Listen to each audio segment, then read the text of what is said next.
everyone, welcome to my space again. Thank you so much for stopping by.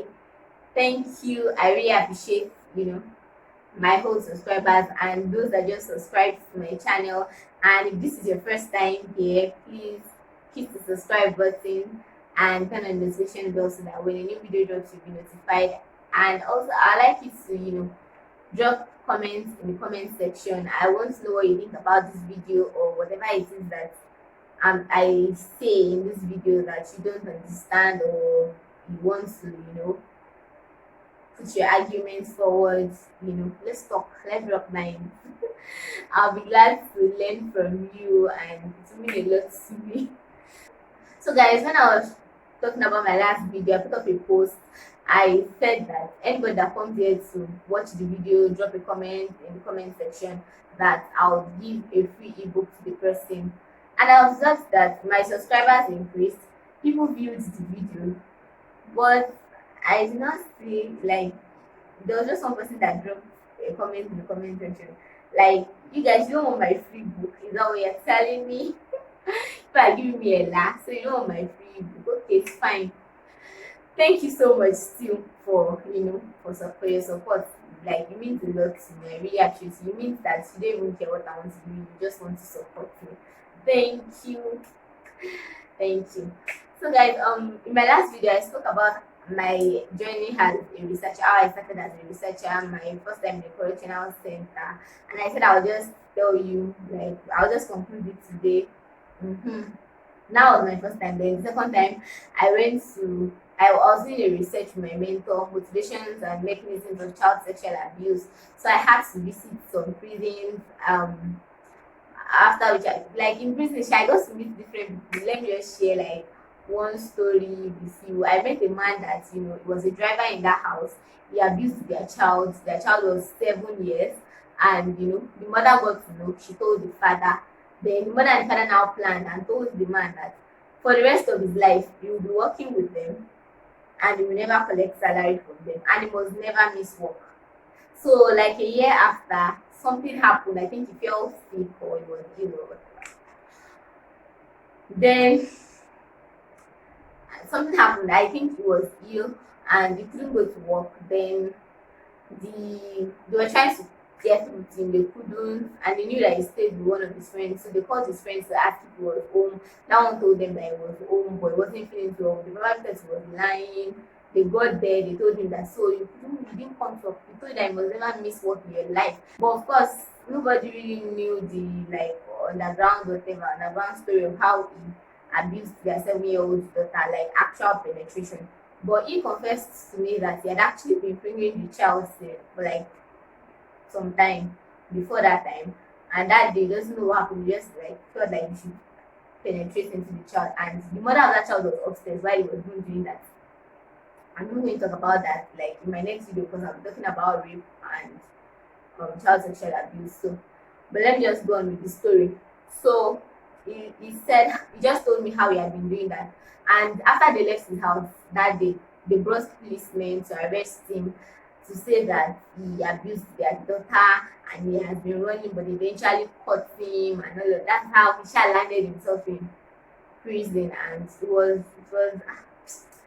I was so angry. I was angry at him, I was angry at his parents, at the girl's parents, because now the girl is stuck with those kind of parents for the rest of her life. Now the girl is definitely aware that that man abused her. So how, I don't know, but I feel like it would have affected the child's psyche. And now that child, whether I like it or not, I'm sorry to say, but is can become one of our problems in this society, because she too can grow up to be misbehaving, doing things, and the truth is that we will not understand why that child is doing that, or when she's doing that when she's already grown. We won't understand why. We will only be thinking this person is not a good person and all that. We will not understand that she didn't grow up with parents that were actually parents that were supposed to support her, that were supposed to protect her rather, are the ones that even they were willing to sell out in quotes. So if my own question was not like, I was not asking the guy, I was asking myself, wait.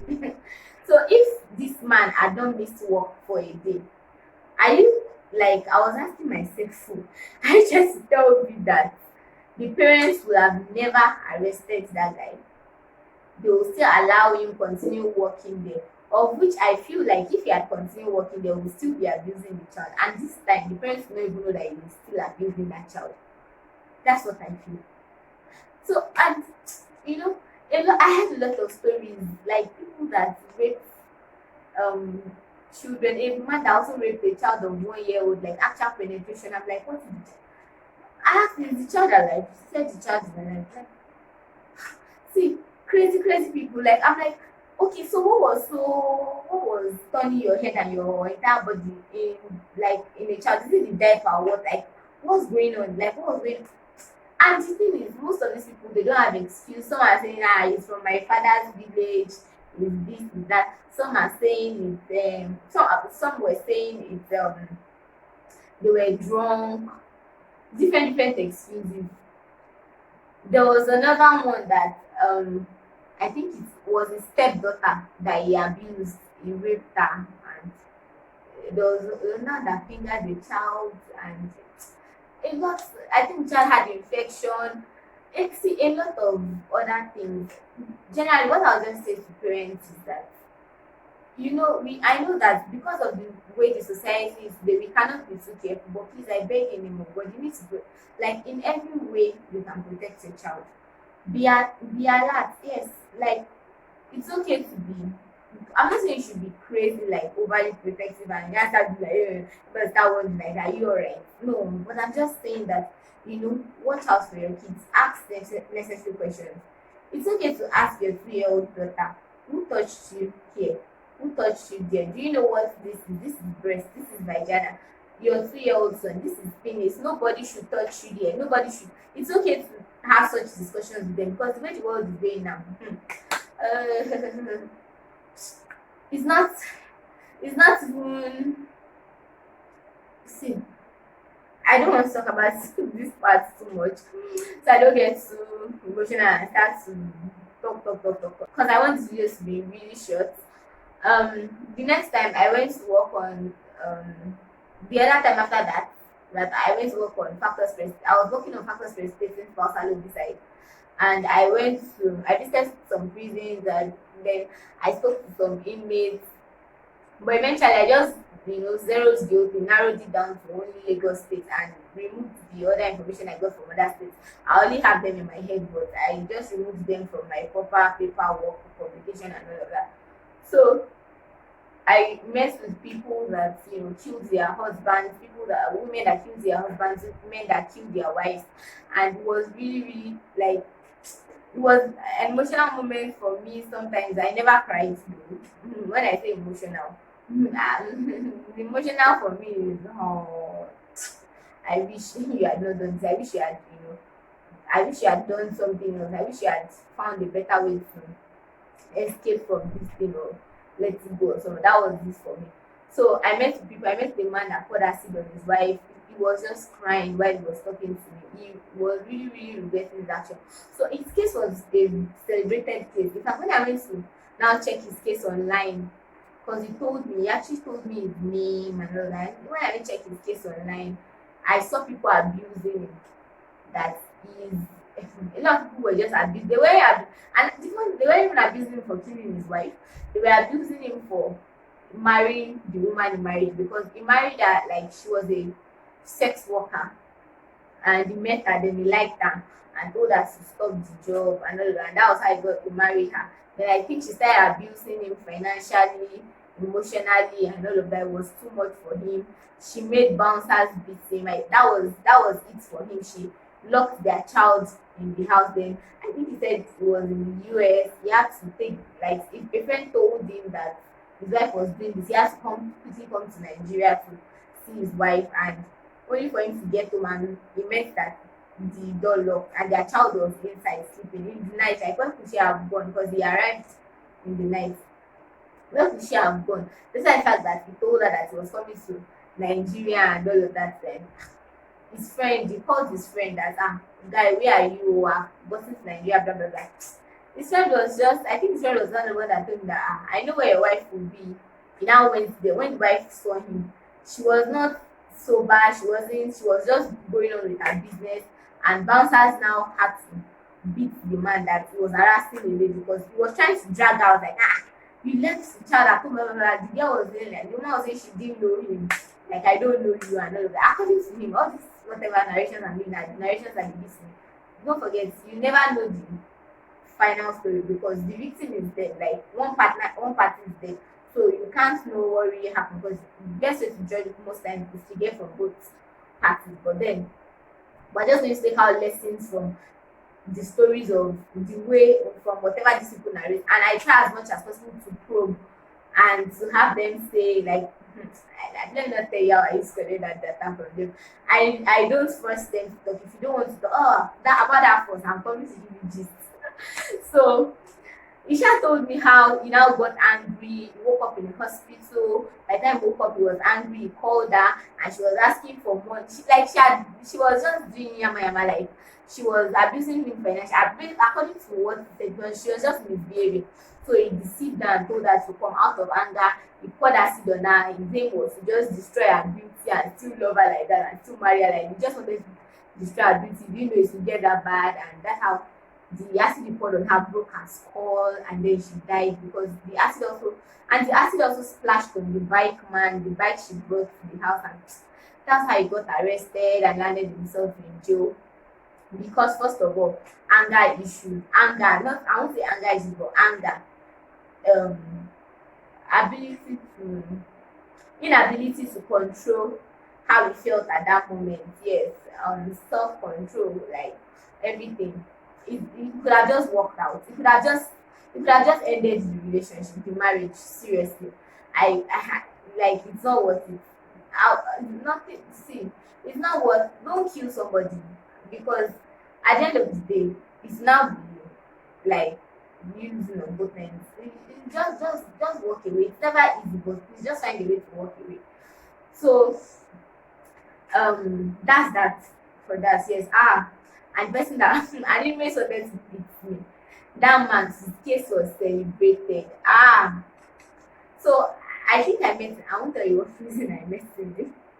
Because I did say what prison I met him, but it was one of the prisons in Lagos State I met him in. And that man he like he just wanted to beat me. He thought I was a journalist and be reporter and whatever. He was like, so you want to come and listen to me and you know I'm telling the whole world and I killed my wife. It was so violent. And when I read the story online, I was like, oh, I'm sorry, but in my mind I said I didn't want to kill this wife. If you see the way he was behaving, like the warders had to take pancare, you know what pancare is, cane, and started wiping him like, sit down, get out. As in, later, he now calms down. After calming down, he now said that he wants to talk to me. I now told him that.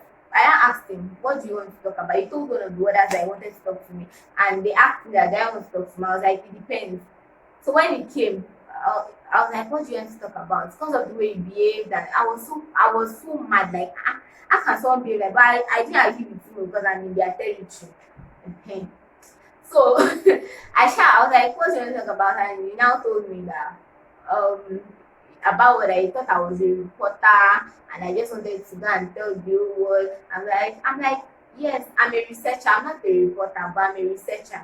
And of course, whatever information I get from you, I will not be sharing your name, but I will definitely be, sharing the story and all of that. Then he was like, so can you tell me what happened? And I said, no, I don't want to know what happened. And I did it intentionally. I said it because for me, my like beyond this researcher life, my kind of person, I was still sitting down and talk to him and like, okay, tell me what happened. And then, just tell him that maybe you shouldn't have done this, and the evangelist in me, I'll try to win soul. Which is I'll try to win so I'll try to talk him into giving his life to Christ and all of that. Yes, but at that point it was just that the researcher thing that was spirit that was in me, or the researcher part of me that came out to be. I was like, no, I don't want to tell me anything because already I thought about that. He's definitely going to lie. because he will think that because I told him that I'll share a story but I will not say it. He will think it's an opportunity for him to, kind of sell out the story in another light, something that people can eventually link to. I just thought about different things, sha, and I was not, sure I wanted. I was not that I wasn't sure. I was sure I didn't want to listen to him because of the violent action. And so, what if they had not used pancake on him and all of that? What would they have done? Did you see Mike with me? Like, what did you see Mike that? Now, because that's this guy. All I had to do was a barrel and a paper. A barrel and a paper just to get information from this man, and then he was now behaving like that. Anyway, you wanted to beat him. Ah, thank God for what that is that day. But the NPC did it like, why? What did she do to you? She only asked you if you're willing to talk. So I think why it was angry was because they told him that someone wanted to see him on his case. So I think that was why I was angry, because I just went there to ask for inmates that, killed their wives or that are there for domestic violence. Yeah. That was what domestic homicide. That was what I went there for. So I think that was why he now got angry and all of that. And I don't know, but maybe he has confirmed. Yeah, I don't even know.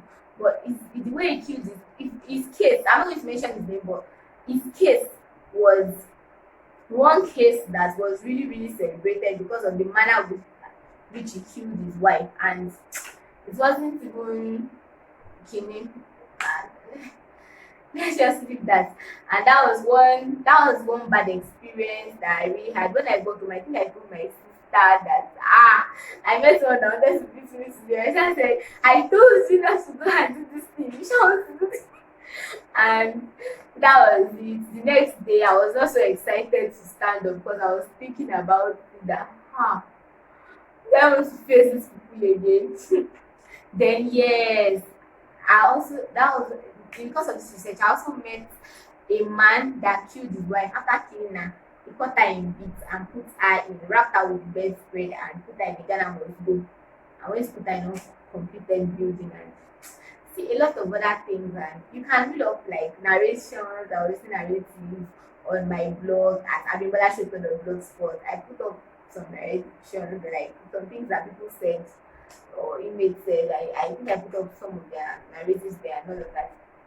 You can read up there. And that will be all for how I started as a researcher and on and on and on and on and on. Yes, and here we are, still trying to do more research. I'm trying to, okay, this time around, I'm going beyond family violence, beyond the family structure and all of that. I'm trying to look at reformation now and a lot of other things. So, because this is my story, is supposed to deal with how to avoid being victims, how to avoid being offenders, and reformation. So it's a big vision. This is just a part of this is my story. It's supposed to be like a registered thing because like one day you see the organogram and all of that. I'm going to share with you my vision on this. This is my story thing one day, and I hope that I hope that you will love it and you'll be glad to join and be part of the family eventually. Yeah. Thank you so much for staying to the end of this video. Please don't forget to let me know what you think in the comment section. Subscribe if you're not subscribed. Turn on the notification bell. Like this video. Like this video. Share this video and invite your friends to subscribe. Please, it means a lot to me.